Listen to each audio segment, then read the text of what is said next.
show du câble. Bonsoir, mesdames et messieurs. Bonne fin de semaine. Bienvenue à l'émission du Show du câble. Il y a une grosse semaine qui vient de passer et là, peut-être que vous êtes chanceux et qu'en raison du jour du souvenir, le vendredi 11 novembre, vous avez peut-être une journée de plus de repos. Donc, j'espère que vous allez passer vraiment une belle fin de semaine, avoir beaucoup de plaisir et penser évidemment à nos soldats qui ont œuvré fort pour nous. Alors, je veux vous dire que la grosse nouvelle de la semaine, vous le savez sûrement, c'est l'élection aux États-Unis de Donald Trump. Et si vous avez vérifié un peu la soirée des élections, vous avez remarqué que les titres boursiers commençaient à chuter, qu'il y a eu une manifestation le lendemain et puis tout ça. Les gens n'en revenaient pas que M. Trump soit arrivé au pouvoir comme président des États-Unis. Les plus grands cerveaux de ce monde, mesdames, messieurs, disaient que c'était pour être Hillary Clinton. Les grands réseaux disaient la même chose, les journalistes d'un peu partout disaient la même chose. Donc, surprise générale, il y a eu un froid, les médias ne savaient plus trop quoi faire avec cette nouvelle-là.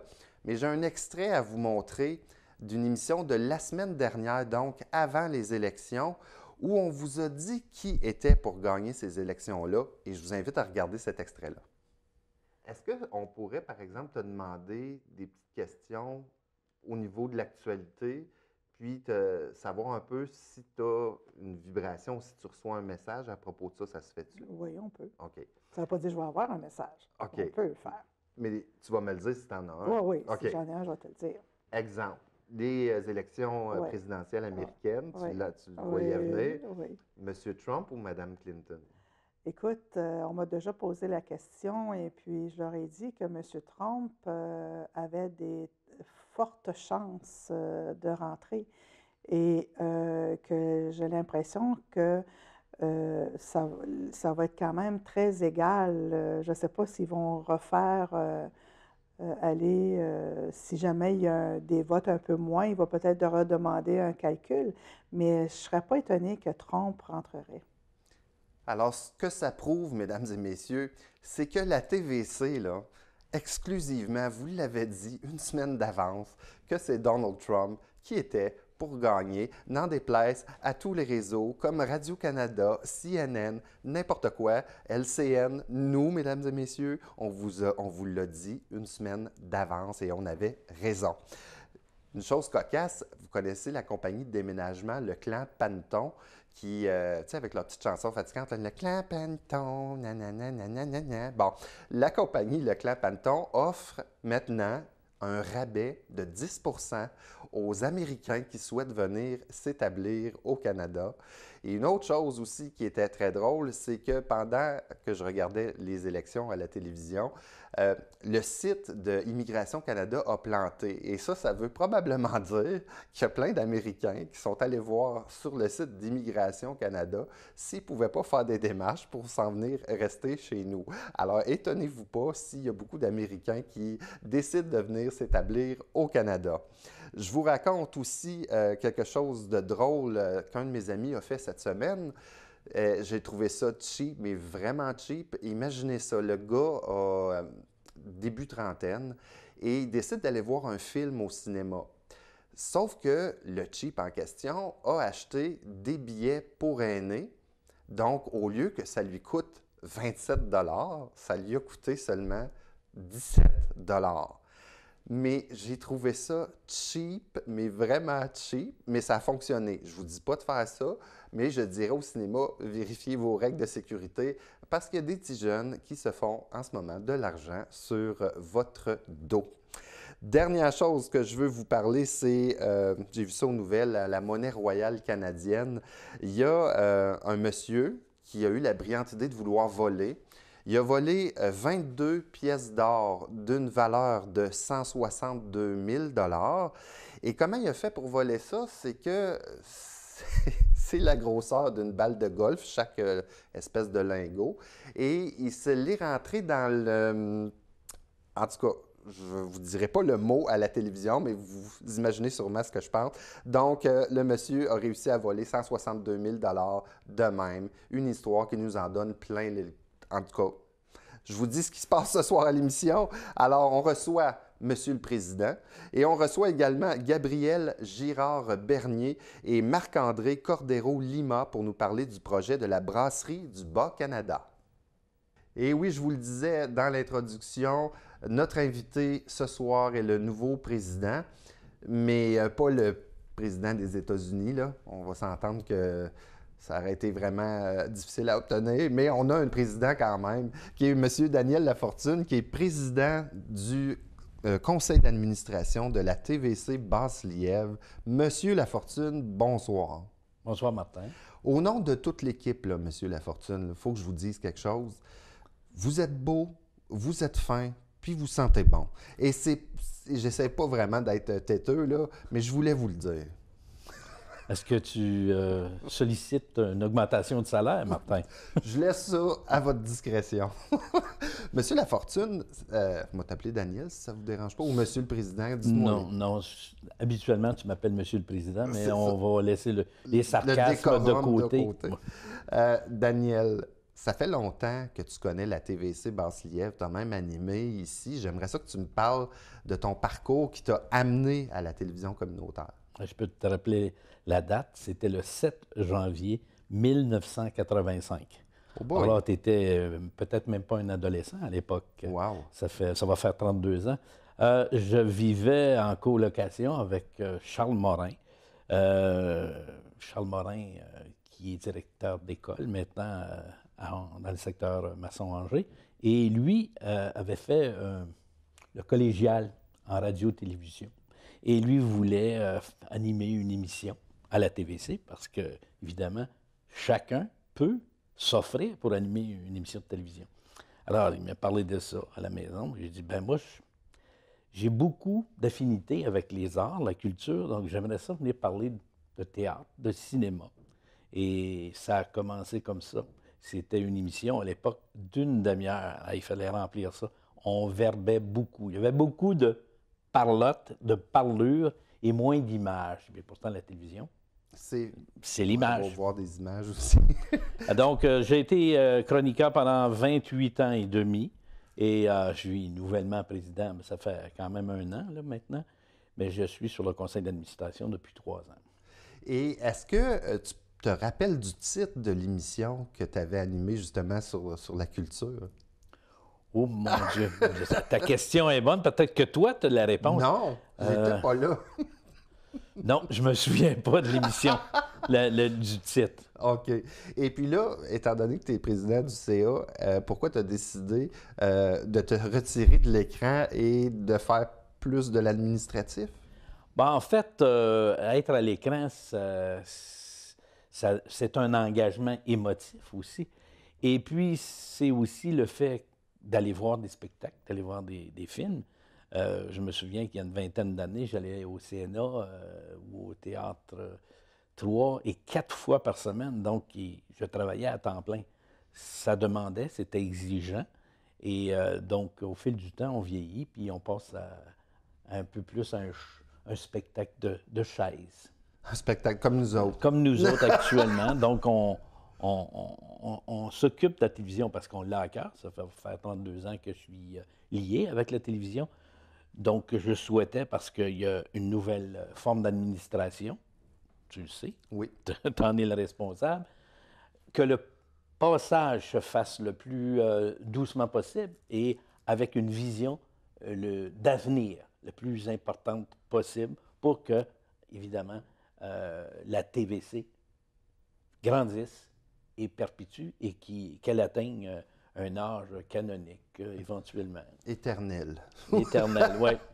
On sait qu'en ce moment, les télévisions communautaires autonomes au Québec vont probablement, peut-être, connaître des difficultés en raison de décisions du CRTC. Toi qui es un membre direct de la communauté, qui s'implique depuis tellement longtemps à la télé communautaire, qu'est-ce que c'est pour toi l'importance de la télé communautaire?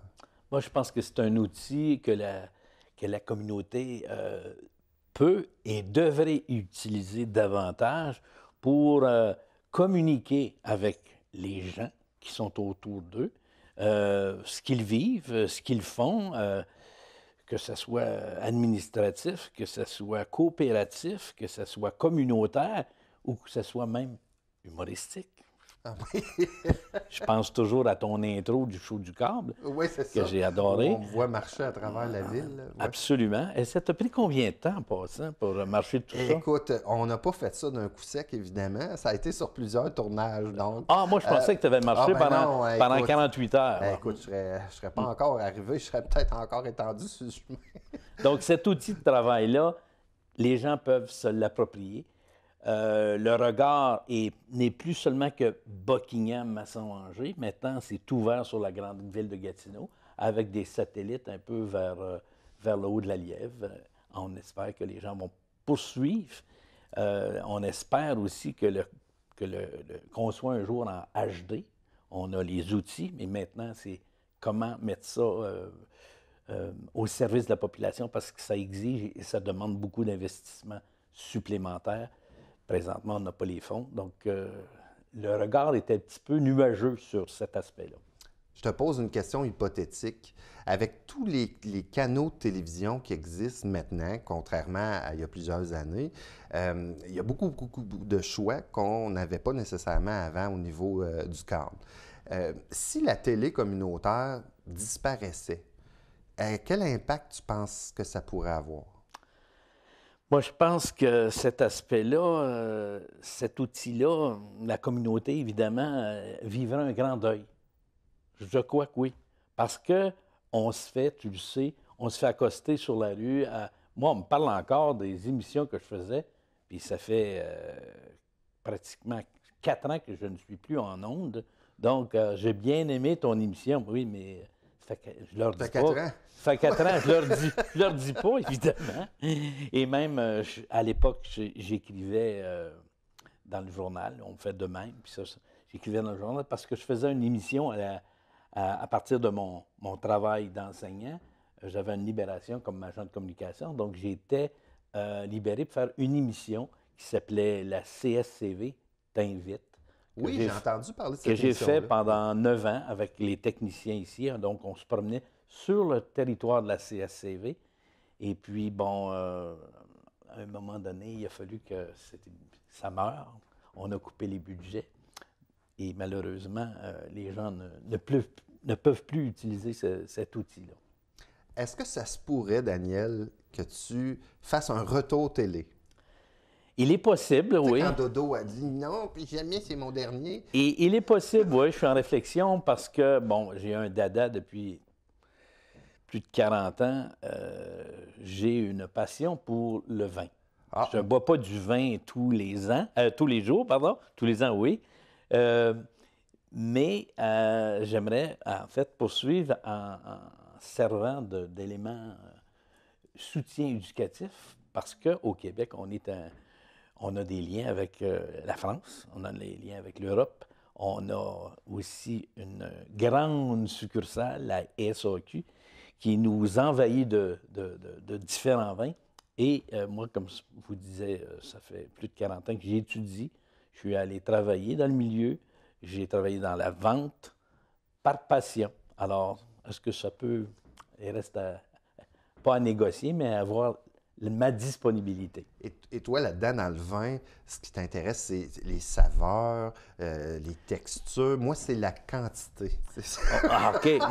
Moi c'est l'utilisation des 5 sens. Oui. Oui. Quand on arrive au toucher, mettre le doigt dedans, non. C'est surtout de lancer au visage de quelqu'un. Et ce projet-là que tu voudrais faire, j'espère que tu présenterais ça ici à la TVC? Ah bien, absolument, absolument, oui. Qu'est-ce que tu souhaites en terminant à la TVC Basse-Lièvre? Ben moi, je souhaite c'est une longue vie parce qu'on vieillit, là, mais j'espère qu'elle va poursuivre. Moi, à un moment donné, je vais me retirer complètement.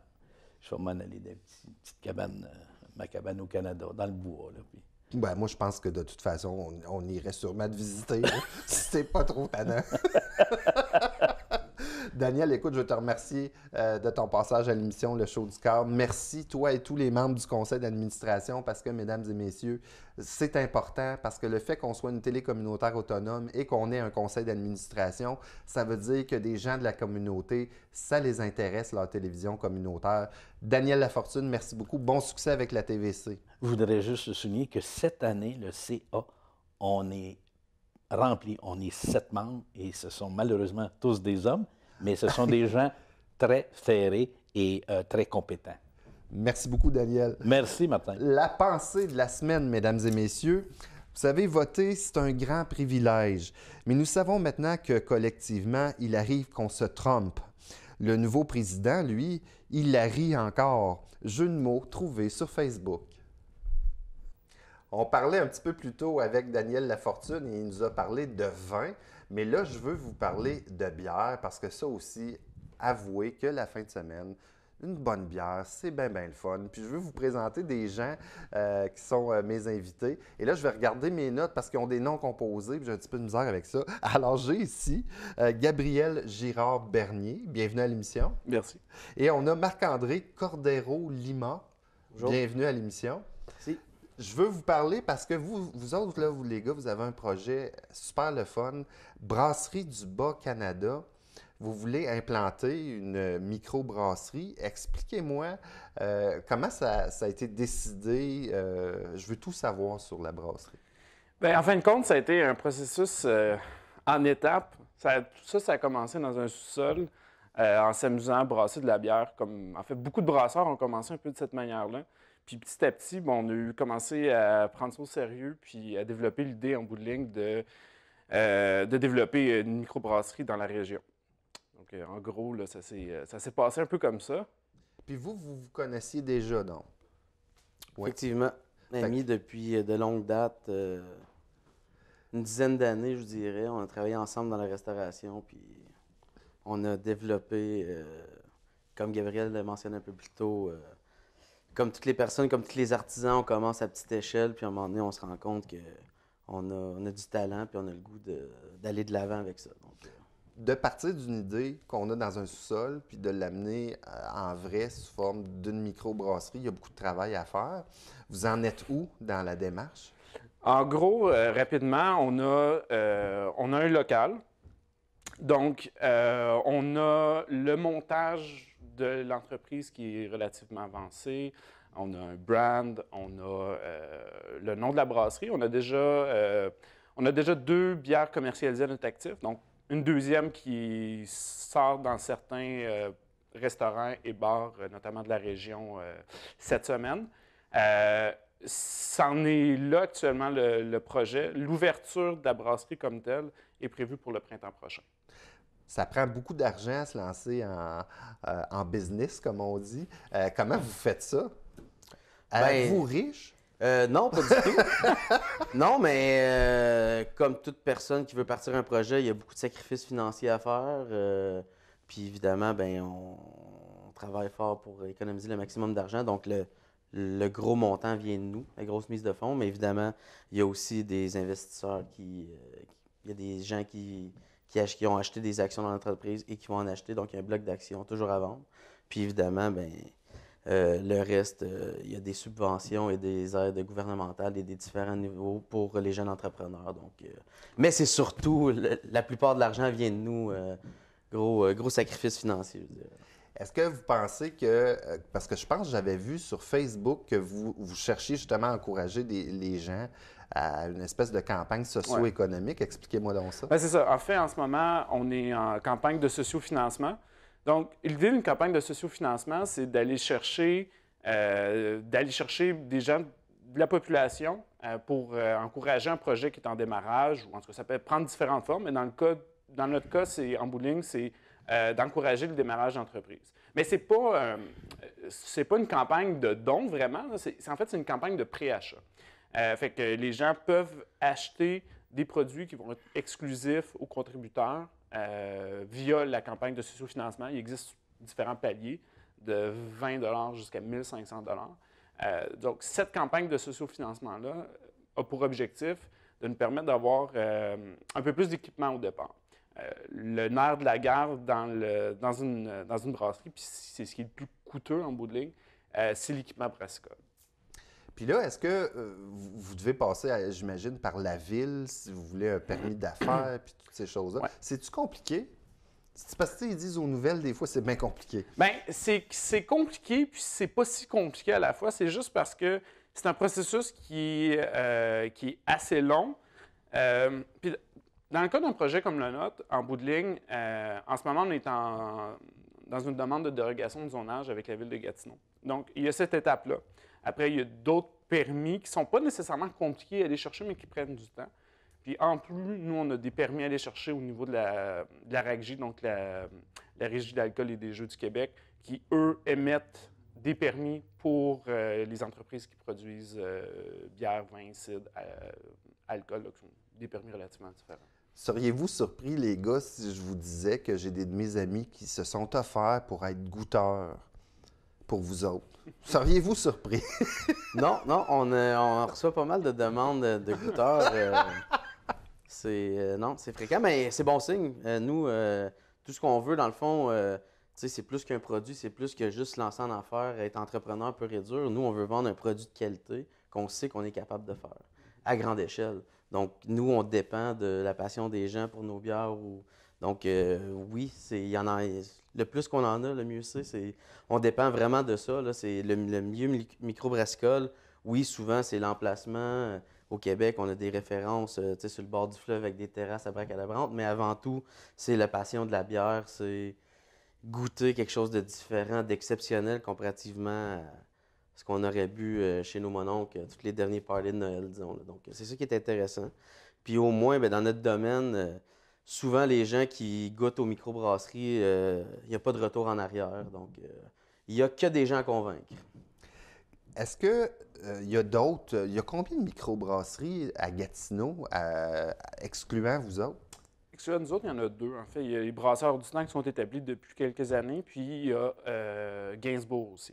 Et là, la question piège, votre bière à vous autres, elle va-t-elle être meilleure, comparable, inférieure, supérieure? Simplement, là, ça va être différent. Toutes les brasseries ou les microbrasseries ont un petit peu leur style, leur signature. Je dirais qu'on veut plus jouer sur des produits un peu plus saisonniers. Donc, on va brasser souvent des bières qui vont être un peu plus légères l'été, puis un peu plus costaudes l'hiver, un peu en s'adaptant aux saisons. Il va y avoir un peu plus d'expérimentation aussi.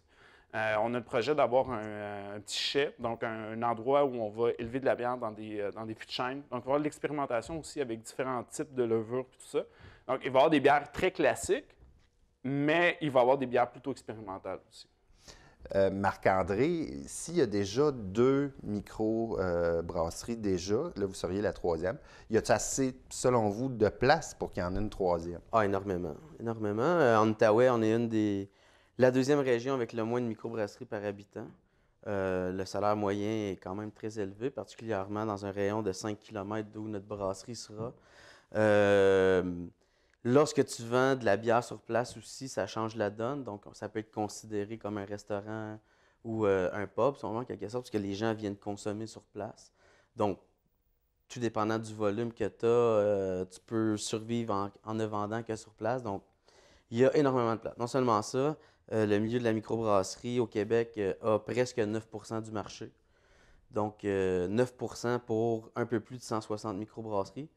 Donc, imaginez-vous aller conquérir un seul % du marché, combien d'autres microbrasseries pourraient s'installer. Donc, puis particulièrement dans la région ici, en tout cas, c'est la dernière de mes inquiétudes. Dans la région ici, le monde, c'est du monde de party. Ouais, oui. Puis aussi, c'est une région particulière. On ne peut pas comparer l'Outaouais avec le reste du Québec. C'est vrai. Nous, selon les données qu'on a sur l'étude de marché, 90 % de l'alcool en Outaouais serait consommé à la maison.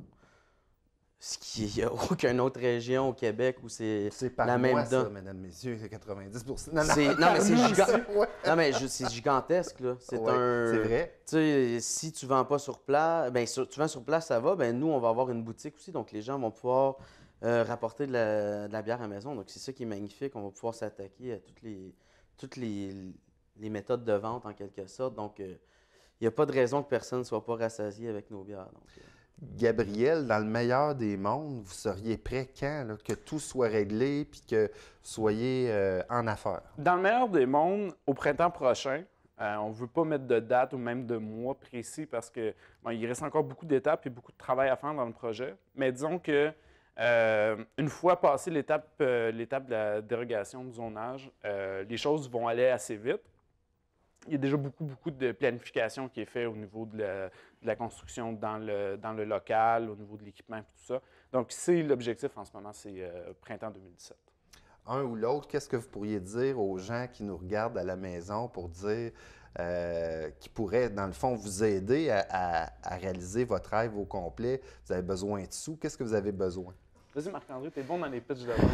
ben, Fais-nous un c'est sûr que vous pouvez aller contribuer via la plateforme Indiegogo à notre campagne de socio-financement. Donc ça, c'est sûr que c'est la manière la plus directe de nous aider. Sinon, pour une raison X, si vous êtes soit que vous n'êtes pas sûr de vouloir contribuer ou peu importe, ben il y a le bistrot Belga à Buckingham qui aura notre bière, il y aura le Saint-André ou Saint-André-Avelin, puis les autres points de vente dans la région. Jusqu'à maintenant, il y aura le bistrot Coquelicorne dans le Viol, ainsi que le Minotaure. Ce soir, nous avons notre lancement officiel, puis il y en aura toute la fin de semaine. Donc, il y a deux façons. Soit vous allez sur Indiegogo, vous tapez Brasserie du Bas-Canada et vous contribuez financièrement à notre campagne de sous-financement, ou vous allez goûter à notre bière. Ou vous faites les deux, peut-être. Pourquoi pas?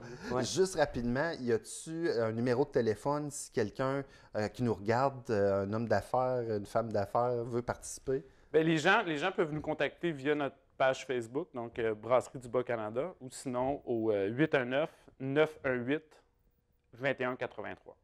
Ben écoutez les gars, Gabriel, Marc-André, merci beaucoup d'avoir participé à notre émission. C'est super apprécié. Je vous souhaite vraiment bonne chance avec votre projet. C'est un gros projet. Puis quand ça va être fait, vous m'appelez puis on vous réinvite pour les montrer les bières. Bonne fin de semaine, mesdames, messieurs.